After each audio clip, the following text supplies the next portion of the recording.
خير المرسلين وعلى آله وصحبه أجمعين. أعوذ بالله من الشيطان الرجيم.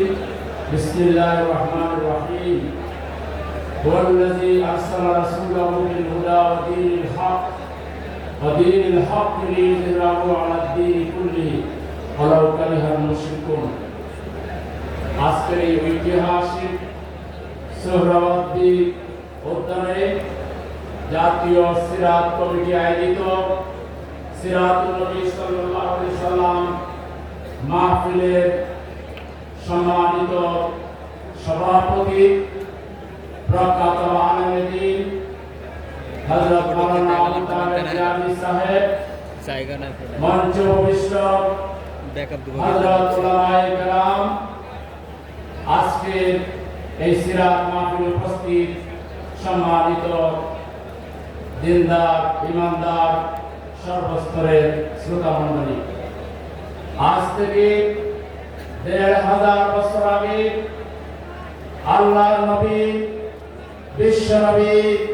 বিশ্ব নেতা মুহাম্মদুর রাসূলুল্লাহ সাল্লাল্লাহু আলাইহি সাল্লাম এমন এক সমাজে আবির্ভূত হয়েছিলেন যেই সমাজকে আখ্যায়িত করা হয়েছিল আইয়ামে জাহিলিয়া হিসাবে।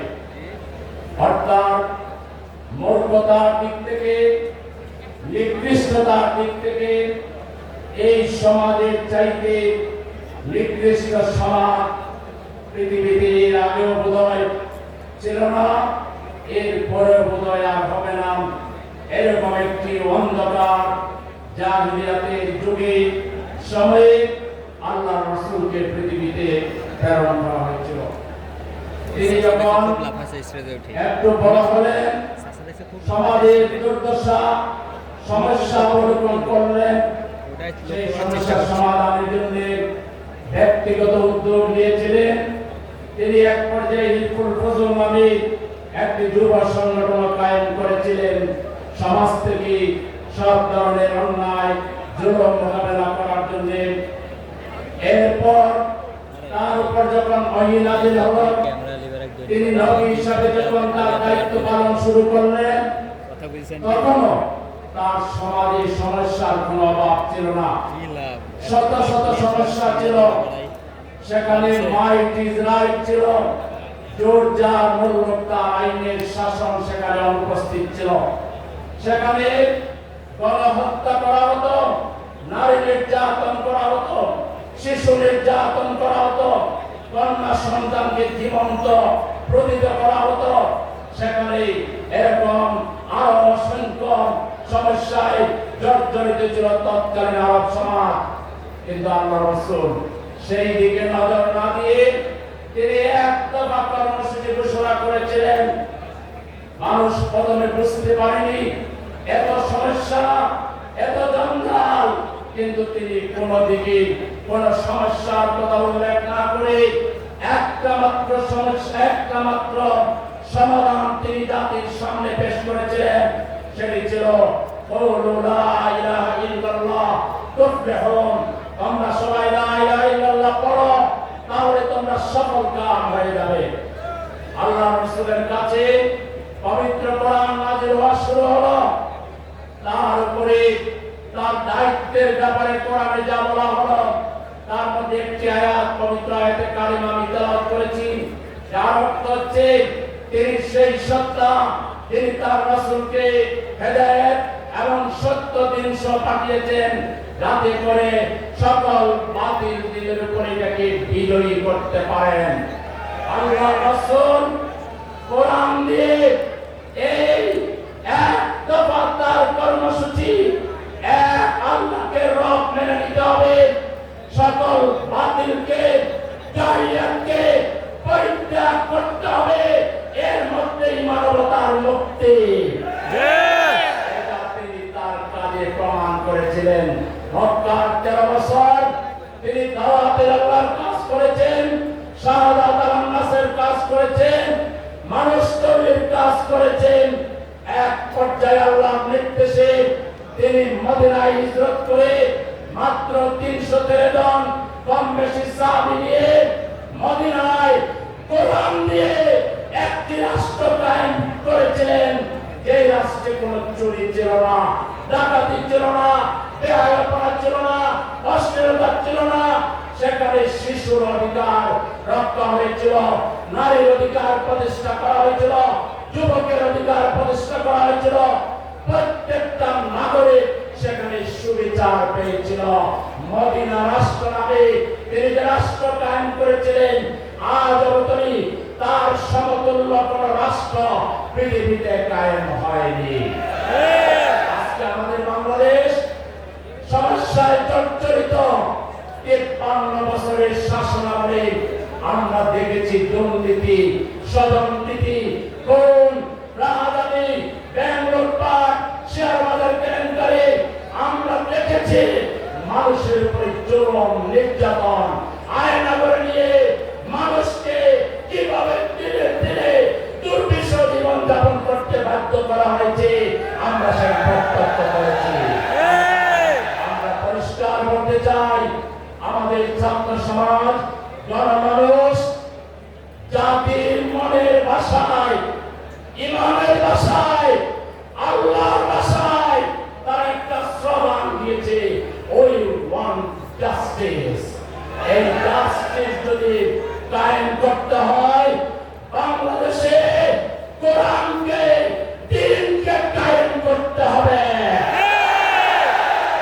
আপনারা দ্বীন ওয়ালা তাতাবাররাকু ফি, এর ভিত্তিতে 18 কোটি মানুষ আমরা যদি ঐক্যবদ্ধ হতে পারি, বাংলাদেশের উপর আর কেউ দাদাগিরি করতে পারবে না। এই কোরআনের সমাজ যদি প্রতিষ্ঠা করতে হয়, তাহলে আমাদেরকে তার পদ্ধতি আমাদেরকে শিখতে হবে মুহাম্মদুর রাসূলুল্লাহ সাল্লাল্লাহু আলাইহি সাল্লামের জীবন থেকে। লাকাদ কানা লাকুম ফি রাসূলিল্লাহি উসওয়াতুন হাসানাহ। আল্লাহর রাসূল যদি নিকৃষ্ট একটা জাতিকে কোরআন দিয়ে, তার জীবন চরিত্র দিয়ে সংশোধন করতে পারেন, তাহলে যে দেশের 90% উপরে মানুষ মুসলমান, যে দেশের মানুষ ফজরের আযান শুনে ঘুম থেকে উঠে চা নাস্তাকে তারা হাল চাষ করতে যায়, তারা ব্যবসা বাণিজ্য করতে যায়, আবার এশার আযান শুনে নামাজ পড়ে তারা ঘুমাতে যায়, যে দেশের মানুষ আল্লাহতে বিশ্বাস করে আল্লাহর বিরুদ্ধে কেউ কটূক্তি করলে গোটা জাতি চলে উঠে, যে জাতি রাসূলকে নেতা মানে, যে বাংলাদেশের রাজধানীকে বলা হয় মসজিদের শহর, মসজিদের নগরী, সেই বাংলাদেশকে গঠন করার জন্য আমাদের 20 দফা, 30 দফা, 50 দফা লাগবে না। আসুন আল্লাহর ভাষায় ওয়া'তাসিমু বিহাবলিল্লাহি জামিআন ওয়া লা তাফাররাকু। 18 কোটি মানুষ কোরআনের ভিত্তিতে, ইসলামের ভিত্তিতে আমরা ঐক্যবদ্ধ হই, বাংলাদেশের সমস্যা সমাধানে মাত্র 5 বছর লাগবে। বাংলাদেশ থেকে দারিদ্র আমরা কিভাবে পাঠাবো? 5 বছর লাগবে না, 2 বছরের ভিতরে সন্ত্রাসীদেরকে সন্ত্রাস পায়ের নিচে বাধ্য করব। বাংলাদেশে আর কোন সন্ত্রাস চলবে না, কোন কোন হবে না, রাহাজানি হবে না। বাংলাদেশ সোনার বাংলাদেশে পরিণত হবে। সেই একটা বাংলাদেশ প্রতিষ্ঠায় আমাদেরকে জনগণের কাছে যেতে হবে, দাওয়াত দিতে হবে, ইসলামের সৌন্দর্য তুলে ধরতে হবে, রাসূলের আদর্শ তুলে ধরতে হবে। আজকের শ্রোতা মণ্ডলীকে জিজ্ঞাসা করতে চাই, বাংলাদেশকে আধুনিক কল্যাণ রাষ্ট্রে পরিণত করার জন্য ইসলামের ভিত্তিতে শিক্ষা ব্যবস্থা, সংস্কৃতি, রাজনীতি, অর্থনীতি, তামাদ্দুনিক সব দিককে তৈরি করার জন্য আমাদেরকে যদি আরো পরিশ্রম করতে হয়, আরো ত্যাগ স্বীকার করতে হয়, প্রয়োজনে বাংলাদেশের স্বাধীনতা রক্ষার জন্য, ইসলাম রক্ষার জন্য আমাদেরকে যদি জীবন দিতে হয়, আপনারা কি রাজি আছেন? এই ইসলামিক জনতাকে, জনতাকে বাংলাদেশের নাসরুন মিনাল্লাহ আপাতন কারীম আমাদের বিজয় এসেছে। চূড়ান্ত বিজয়ের যাত্রা আজকে থেকে শুরু হলো ইনশাআল্লাহ। এই বাংলা ৫৭,০০০ বর্গ কিলোমিটার মাটিতে কোরআনের পতাকা পথ পথ করে উঠবে ইনশাআল্লাহ। শান্তির জন্য ধৈর্য ধারণ করব, মিলেমিশে চলব, বাংলার আবহাওয়ার জনগণকে আমরা ভালোবাসবো, তাদের কল্যাণে কাজ করব।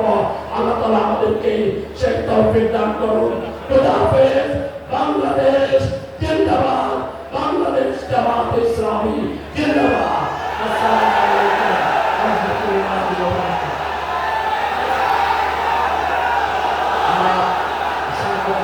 প্রকাশ করছি আমাদের সম্মানিত মেহমান জনাব সেলিমউদ্দিন